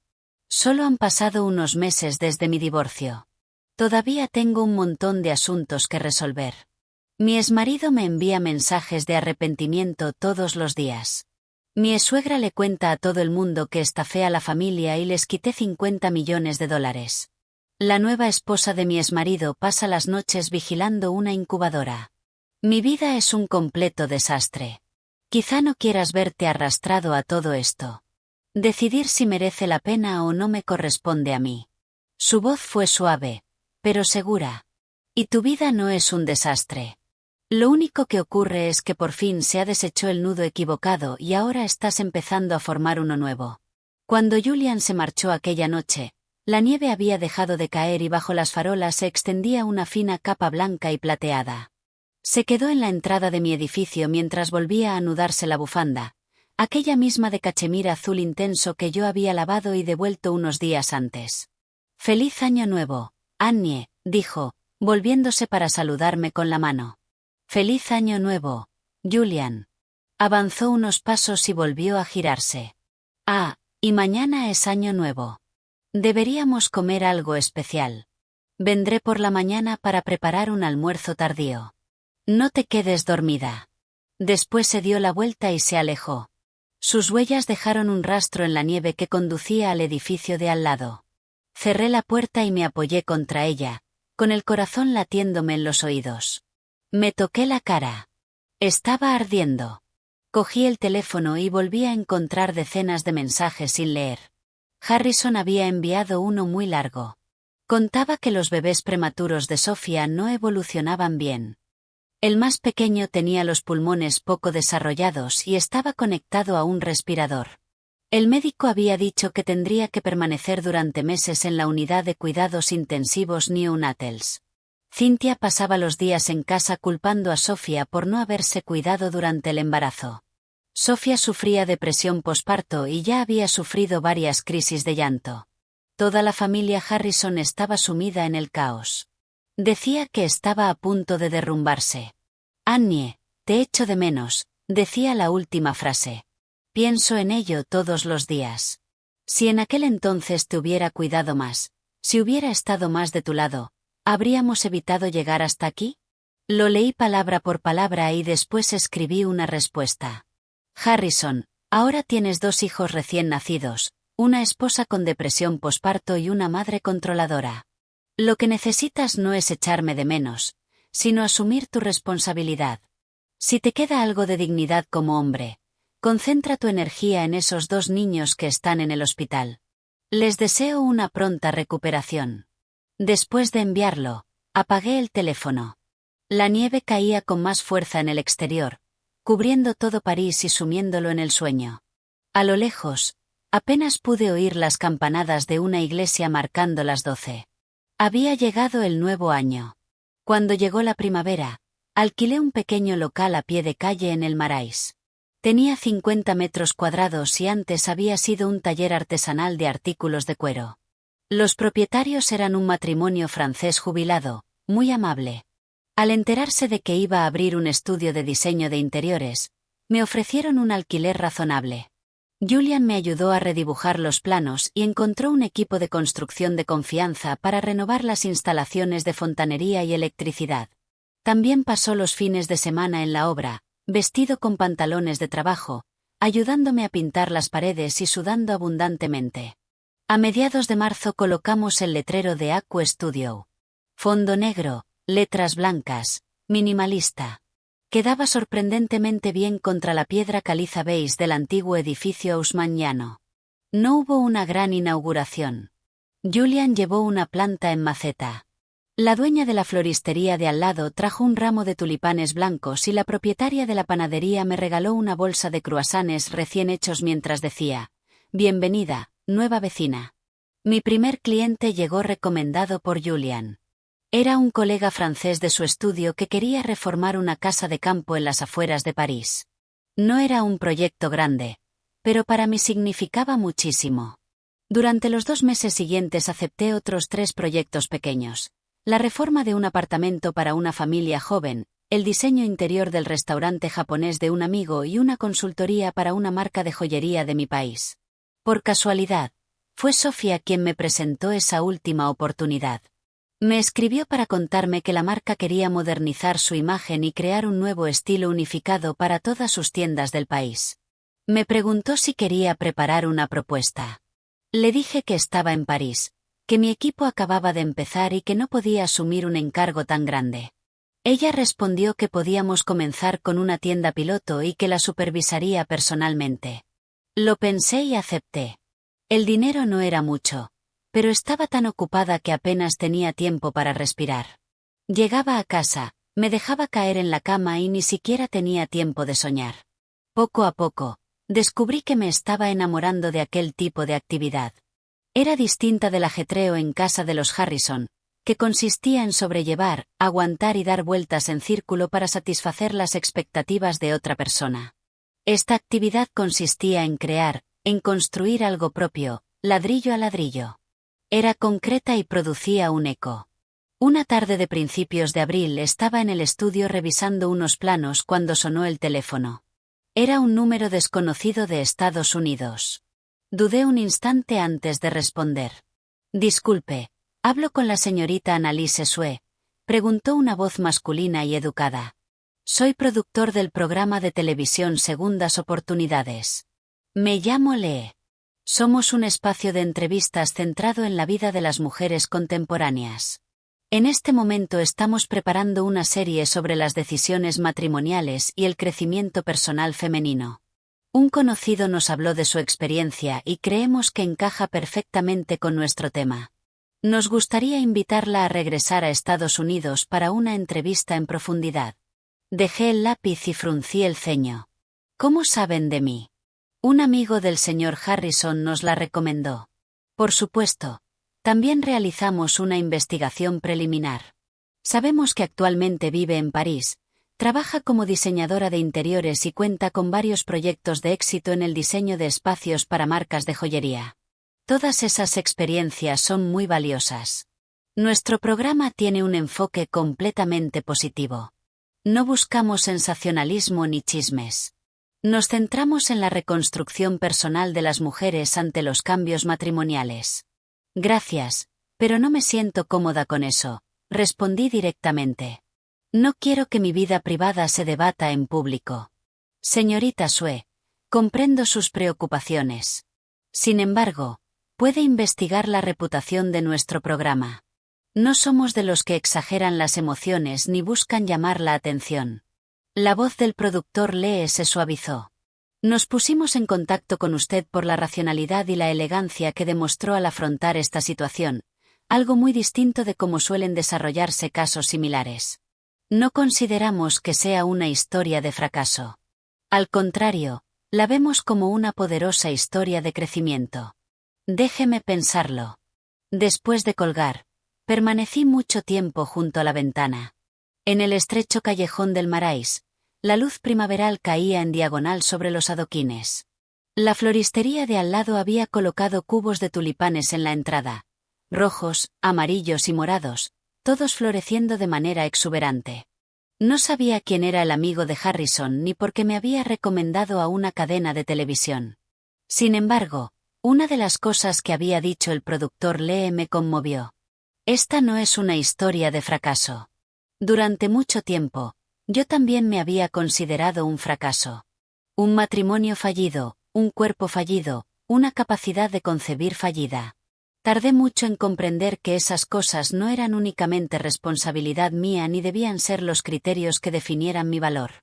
Aquella noche se lo conté a Julian. Estaba en la cocina preparando pasta picante con marisco. El olor de los chiles triturados al tocar el aceite caliente lo hizo toser. ¿Quieres ir?, preguntó por encima del ruido de la campana extractora. No lo sé. Por un lado, siento que es una oportunidad para mostrarles a otras personas que existen posibilidades diferentes.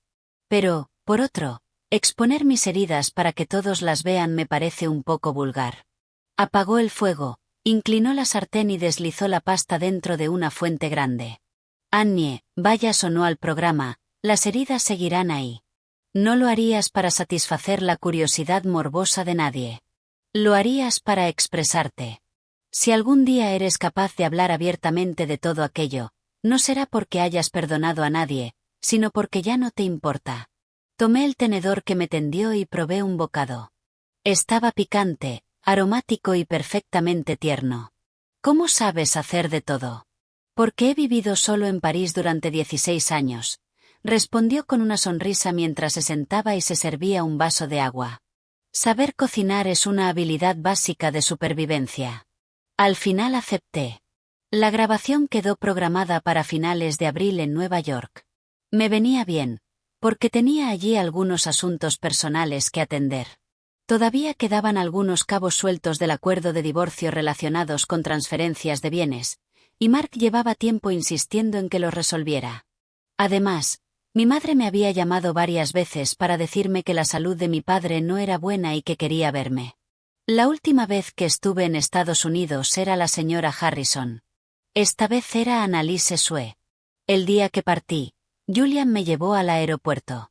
Me ayudó a sacar la maleta del maletero y le quitó el polvo con la mano.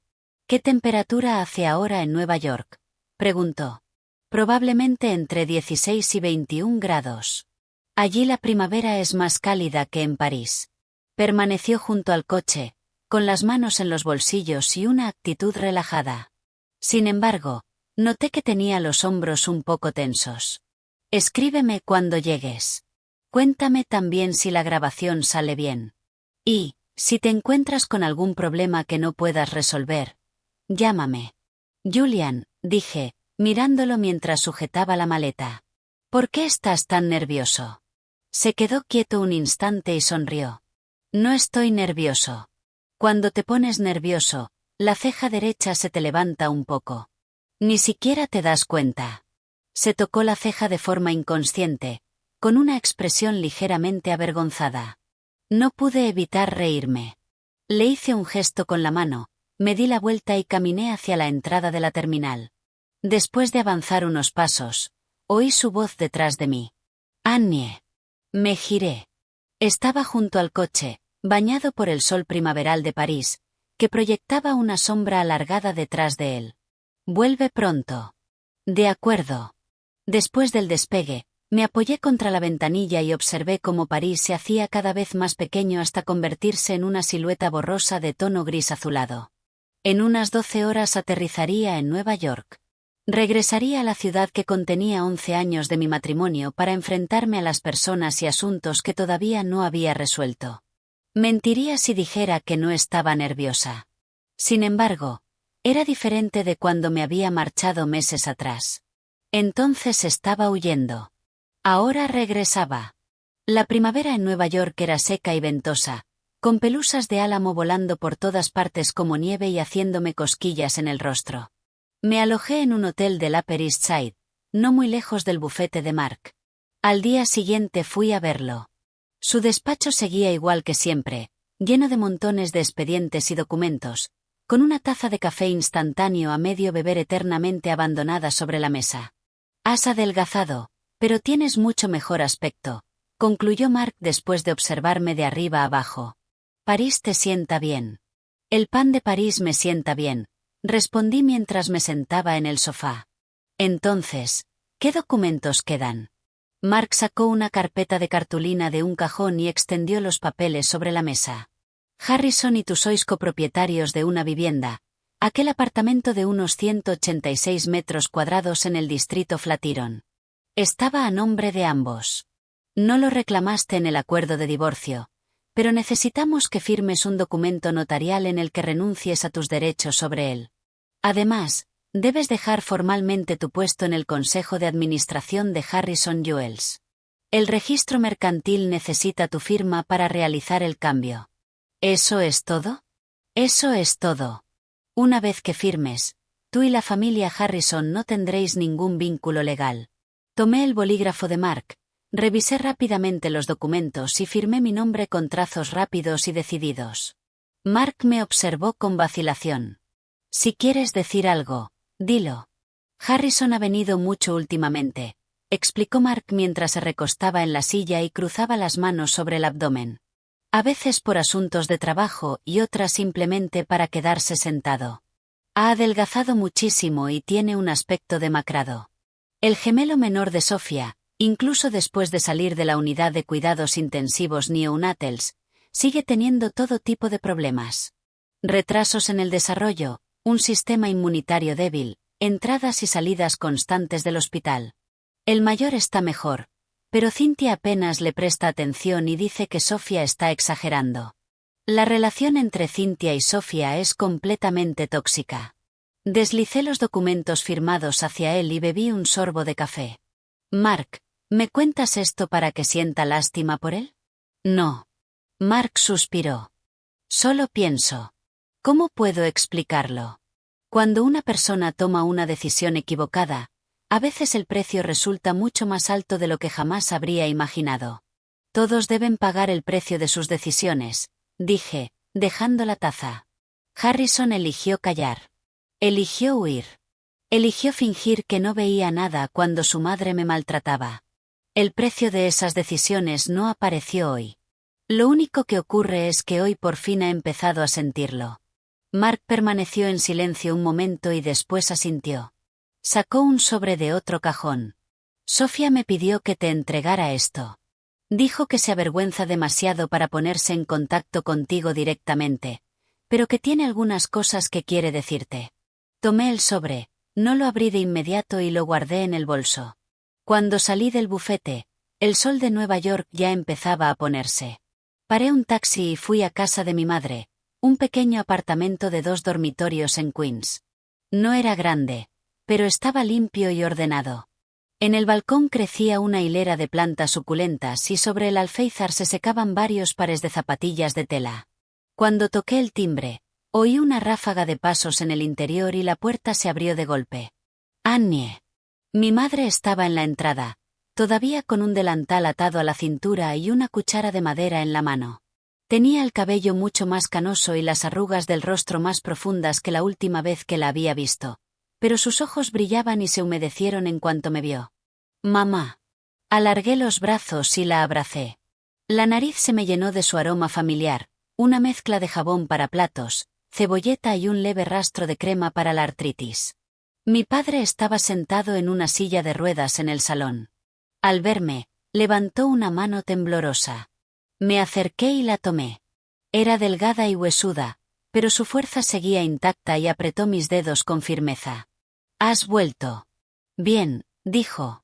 Hablaba de forma algo arrastrada como consecuencia del derrame cerebral, pero la luz de sus ojos seguía entera y cálida. Papá, he vuelto, dije mientras me arrodillaba frente a su silla de ruedas y lo miraba desde abajo.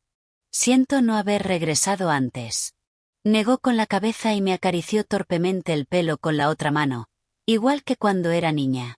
La cena la había preparado mi madre y consistía en un banquete tradicional completo.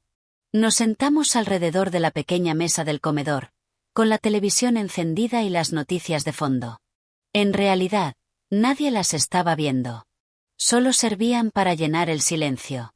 ¿Ese tal Harrison se ha puesto en contacto contigo?, preguntó mi madre mientras me servía un trozo de carne asada en el plato, fingiendo indiferencia, aunque sujetaba el tenedor con fuerza. Me ha enviado muchos mensajes. No le hagas caso, dijo mi madre, dejando los palillos sobre la mesa con una expresión inusualmente seria. Annie, el mayor arrepentimiento de mi vida fue permitir que te casaras con esa familia. En aquel momento, tu padre y yo pensamos que los Harrison tenían una buena posición económica y que él parecía un hombre decente. ¿Quién iba a imaginarlo? Mamá, no os culpéis. Fui yo quien quiso casarse con él. ¿Cómo te va en París? Me va bien. Abrí un pequeño estudio de diseño de interiores. El negocio apenas está empezando, pero estoy ocupada todos los días. Mi madre me contempló durante mucho tiempo. Sus ojos volvieron a llenarse de lágrimas, aunque no permitió que cayeran. Parpadeó con fuerza, tomó la cuchara de servir y me puso más comida. Bien. Mientras estés bien, eso es lo importante. Aquella noche, sentada en la pequeña cama en la que había dormido de niña, abrí la carta que Sofía le había entregado a Mark. Su caligrafía era un poco torpe, con letras redondeadas trazadas con muchísimo cuidado, como si hubiera pasado mucho tiempo redactándola. Annalise, no sé cómo dirigirme a ti. Siento que no tengo derecho. He empezado esta carta muchas veces y siempre la he acabado rompiendo. No porque no tenga nada que decir, sino porque tengo demasiado y no sé por dónde empezar. Nuestro hijo mayor ya está en casa. Pesa unos 2 kilos. Se parece a Harrison. El pequeño sigue en el hospital. Los médicos dicen que quizá necesite terapia de atención temprana. Su desarrollo es más lento que el de otros bebés de su edad. Todos los días voy de casa al hospital y del hospital a casa. Estoy agotada, pero lo acepto. Tenías razón. Este es el camino que elegí. Te escribo hoy porque por fin comprendo lo que dijiste antes de marcharte. Dijiste que los $50 millones eran una deuda que Harrison tenía con el hijo que perdiste. Pensé que solo lo decías por rabia. Ahora lo entiendo. Buscabas justicia para el niño que nunca llegó a este mundo. No te pido que me perdones. Solo quiero decirte que, si algún día decides regresar al sector del diseño, Haré todo lo que esté en mi mano para conseguirte el contrato de diseño de todas las tiendas de nuestra marca. Es la única compensación tangible que se me ocurre. Aunque seguramente no la necesites. He oído que te va bien en París, que tienes tu propio estudio y un amigo maravilloso. Me alegro por ti. Los bebés están llorando. Tengo que ir a alimentarlos. Después de escribir todo esto, lo que de verdad quería decir era: Annalise, gracias por no gritarme por teléfono aquel día. Doblé la carta y la guardé de nuevo en el sobre. La noche de Queens estaba tranquila, con el ladrido ocasional de algún perro a lo lejos. Atenué la lámpara de la mesita, me tumbé y cerré los ojos. La tarde siguiente fui al estudio para la grabación. Antes de comenzar, en el camerino, el productor Lee me entregó un vaso de agua tibia y dijo en voz baja: «Señorita Sue, hoy solo será una conversación. Diga lo que quiera decir y omita lo que prefiera guardar para usted. No tiene por qué estar nerviosa». «De acuerdo», respondí. La grabación transcurrió sin problemas. La presentadora era una mujer de unos 40 años, con el cabello corto y de líneas marcadas. Sus preguntas no eran agresivas, pero sí profundas. Hablamos del matrimonio, de las relaciones con la familia política, de la presión por tener hijos y de cómo las mujeres pueden encontrar un equilibrio entre las expectativas tradicionales y su propio valor. No lloré. No culpé a nadie. Me limité a relatar con calma mis experiencias y mis decisiones. Al final, la presentadora me hizo una última pregunta. «Annalise, ¿se arrepiente de algo?» Reflexioné un momento y respondí con una sola palabra: «Nunca». Después de la grabación salí del estudio. Era de noche en Nueva York y el atardecer había teñido el cielo de naranja. Saqué el teléfono, hice una fotografía y se la envié a Julian. Respondió al instante: «¿Has terminado?» «He terminado. Mañana me queda un último asunto que resolver y pasado mañana regreso». «¿A París?» «A París». «Bien. He comprado una lubina. Te la prepararé al vapor cuando vuelvas». Sonreí al mirar la pantalla, guardé el teléfono en el bolsillo y salí por la entrada principal. En ese momento vi un Mercedes negro aparcado junto a la acera. Había un hombre de pie a su lado. Harrison.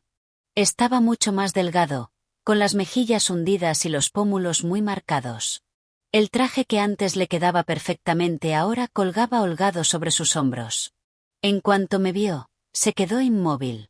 Movió los labios como si intentara encontrar las palabras adecuadas. «Annie», dijo por fin, con una voz tan ronca que parecía la de un desconocido. Me mantuve en mi sitio, sin avanzar ni retroceder. «He venido a recogerte». «No, he venido a verte», corrigió, enredándose con las palabras. «¿Cómo fue la grabación?» «Bien». «Annie».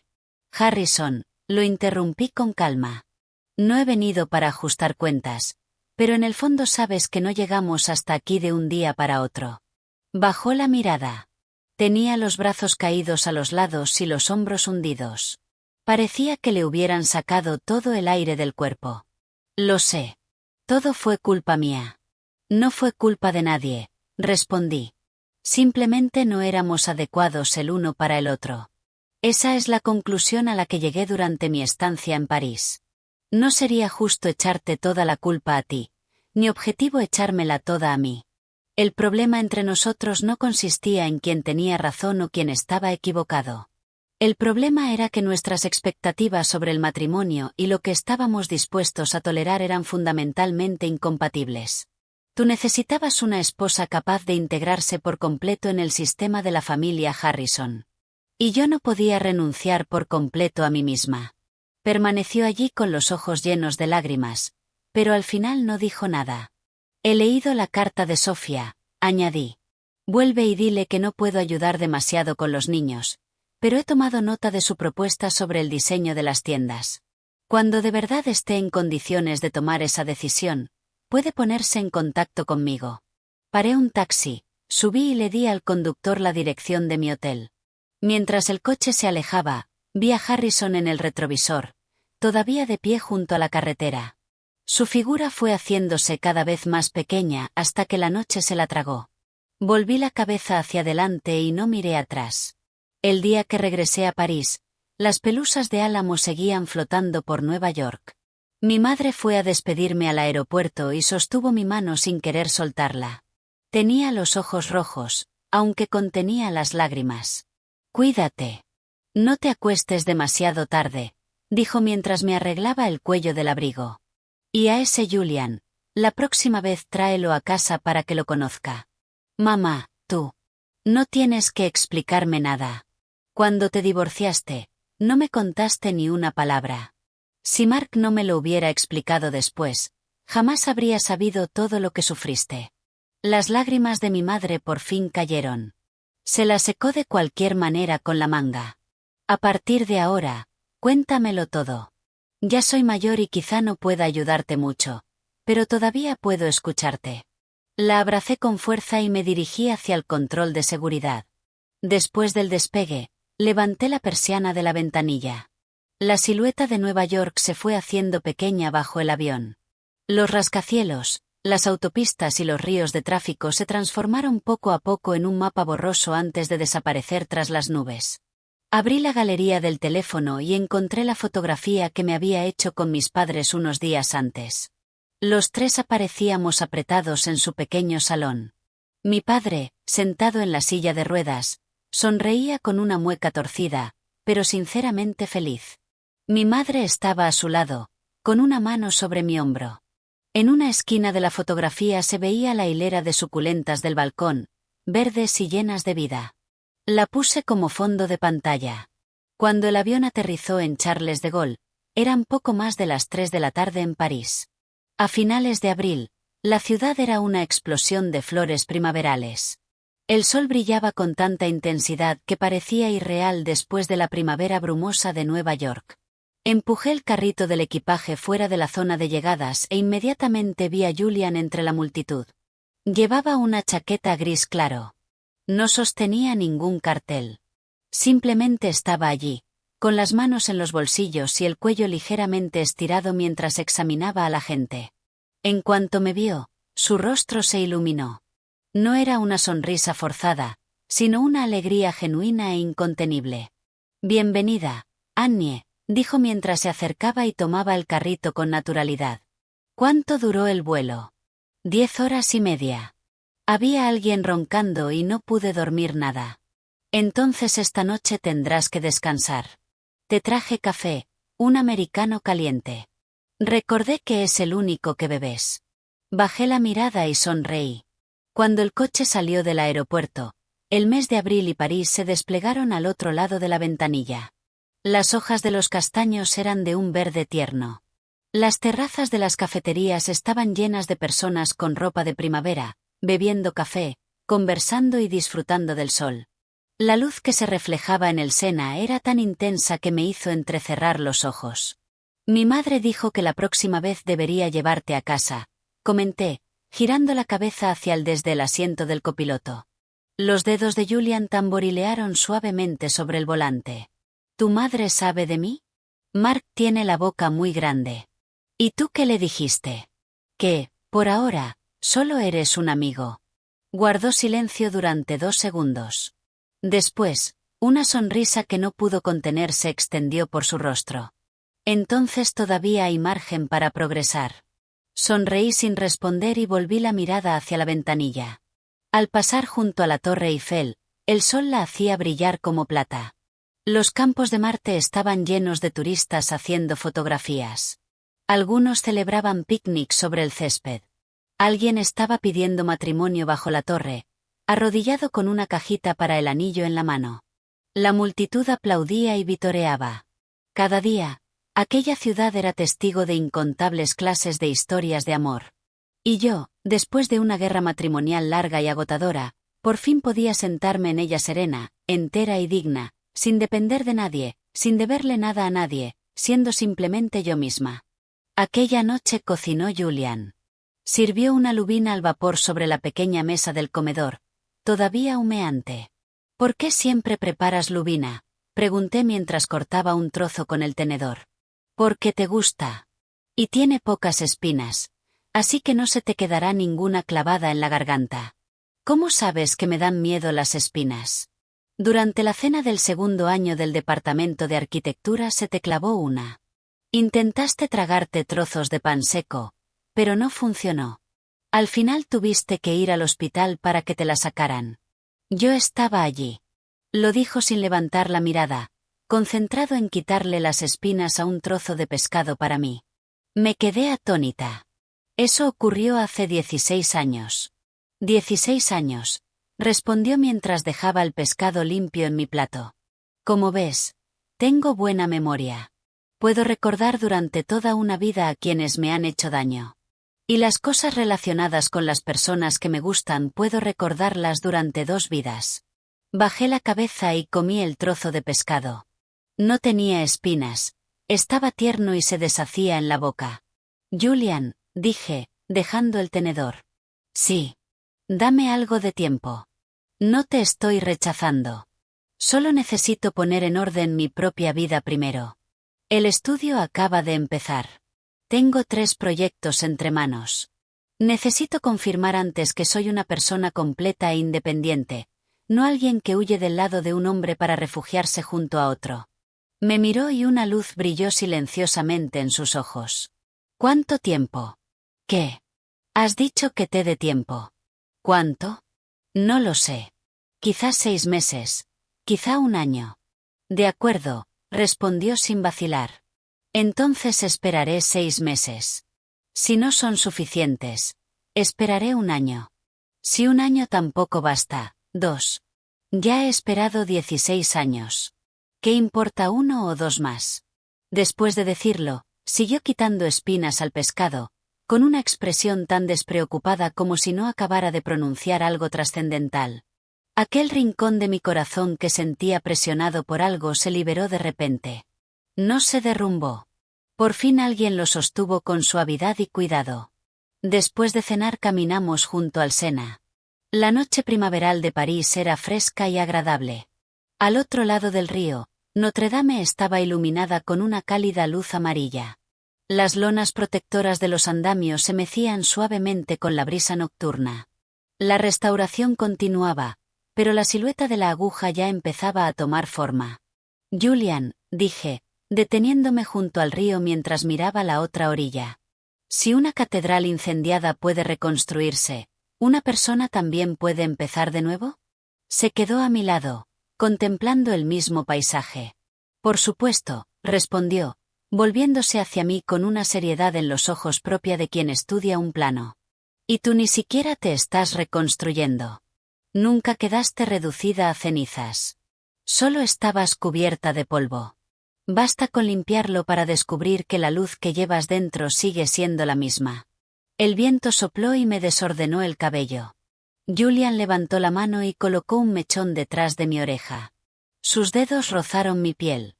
Las yemas eran ásperas por los finos callos de tantos años sujetando un lápiz, rugosas y cálidas. Vámonos, dijo, retirando la mano y recuperando su habitual tono despreocupado. Mañana trabajas. ¿Has terminado los planos de ejecución del nuevo proyecto del estudio? ¿Por qué tienes más prisa que yo? Porque fui yo quien te presentó a ese cliente. Si sale mal, la reputación que está en juego es la mía. Julian, eres insoportable. Se echó a reír y aceleró el paso para esquivar el golpe juguetón que intenté darle. Las farolas de la ribera alargaban nuestras sombras. Las 2 siluetas avanzaban muy juntas, balanceándose sobre los adoquines. La noche de París era increíblemente amable. 6 meses después, Aqua Studio se había hecho un pequeño nombre en el círculo parisino del diseño de interiores. El equipo había crecido de 1 persona a 4. Nos trasladamos del local de 50 metros cuadrados del Marais a un espacio más grande contiguo, con una ventana que iba del suelo al techo y dejaba entrar mucha más luz. En las tardes soleadas, todo el estudio resultaba luminoso y aireado. Ante la insistencia de Sofía, acepté el proyecto de renovación de las tiendas de su marca. No fue perdón, sino profesionalidad. Los planos se enviaban desde París y una empresa asociada se ocupaba de la ejecución en Estados Unidos. El día de la inauguración, ella me mandó una fotografía. La fachada tenía una pared de pizarra gris oscuro y un logotipo metálico en un cálido tono cobre, sencillo y contundente. Debajo escribió un mensaje. Annalise, gracias. Respondí con 4 palabras. Te deseo mucho éxito. Harrison siguió enviando mensajes de vez en cuando. La frecuencia pasó de uno diario a uno semanal y después a uno mensual. Nunca lo bloqueé. No porque conservara sentimientos por él, sino porque por fin podía ver su nombre y no sentir nada. A veces respondía y otras no. La última vez que lo hice, me contó que los 2 niños ya habían salido del hospital, se habían sometido a revisiones completas y sus indicadores de desarrollo empezaban a ponerse al día poco a poco. Respondí, es una buena noticia. Sé un buen padre para ellos. Contestó con un de acuerdo y, después de un largo silencio, envió otro mensaje. Annie, tienes que ser feliz. No volví a responder. La felicidad no es algo que se consigue solo porque alguien te la desee. Tampoco es algo que otra persona pueda darte. Es algo que construyes tú misma, ladrillo a ladrillo. Es lenta y sólida, pero la casa que levantas es un lugar en paz. Un sábado al atardecer, Julian y yo fuimos a tomar café a nuestro lugar habitual junto al río. El Sena estaba cubierto por una bruma dorada y la superficie centelleaba con destellos de luz fragmentada. La aguja de Notre Dame, al otro lado, ya estaba completamente restaurada, y el gallo dorado de la veleta brillaba bajo el sol poniente. Ya está terminada, dijo Julian, mirando hacia la otra orilla. Sí. Parece incluso más hermosa que antes. Igual que las personas, respondió mientras levantaba la taza de café y se volvía hacia mí con aquella sonrisa en los ojos que ya me resultaba tan familiar. Después de atravesar algo malo, cuando consiguen restaurarse, aprenden a brillar todavía más. Sonreí, levanté mi taza y la choqué contra la suya. Julian. Sí. Han pasado 6 meses. La mano con la que sostenía la taza se quedó inmóvil en el aire. La sonrisa de sus ojos se transformó lentamente en una luz seria y tierna. Entonces, dije mientras me ponía de pie, vámonos. ¿A dónde? A cualquier parte. París es enorme y todavía no la he visto entera. Se levantó. Me sacaba más de media cabeza. El sol poniente a su espalda formaba un halo dorado alrededor de su cabello. Me miró sin decir nada y sonrió. Después extendió la mano. Yo la tomé. Estaba cálida y seca, con aquellos mismos callos apenas perceptibles. El mismo tacto de aquel día junto al río, cuando había colocado mi cabello detrás de la oreja. Vámonos, dijo. Caminamos uno al lado del otro junto al Sena. El atardecer de París estaba en su punto más intenso y teñía el río de un tono oro rosado. A lo lejos se encendió la Torre Eiffel. Su haz dorado recorrió el cielo nocturno e iluminó las ventanas de miles de hogares. Detrás de cada ventana había una historia.